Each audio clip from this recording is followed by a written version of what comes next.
వరకు మనం మీడియం ఫ్లేమ్లో కాకపోతే సిమ్లో పెట్టుకొని పెట్టుకోవాలి.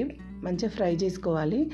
మనం ఒక మీడియం సైజ్ అంటే నిమ్మకాయ సైజు చింతపండును ఇలా కడిగి పెట్టుకొని యాడ్ చేసుకొని వాటర్ అంతా పోయేంత వరకు ఫ్రై చేసుకోవాలి. ఫ్రై చేసుకున్న తర్వాత గిన్నెలోంచి సపరేట్ చేసుకోవాలి. అంత కొత్తిమీర ఎంత కొంచెం అయిపోయింది కదా, ఇంకా మిక్సీలోకి యాడ్ చేసుకోవాలి. జీలకర్ర, మెంతులు, ధనియాలు వేసుకున్న ఇది ఉంది కదా మసాలాది, దీన్ని ఫస్ట్ మిక్స్ చేసుకుంటే కొంచెం ధనియాలు ఉంటుంది కాబట్టి బరకగా ముందు ఫస్ట్ దీన్ని నలిగిన తర్వాత మన కొత్తిమీర వేసుకుంటే టేస్టీ అయిన యమ్మీ అయిన కొత్తిమీర రెడీ అయిపోతుంది. ఇక్కడ ధనియాలతో పాటు సాల్ట్, పసుపును కూడా ఇప్పుడే యాడ్ చేసుకోవాలి. మీ టేస్ట్ తగినట్టు సాల్ట్ని యాడ్ చేసుకోవాలి.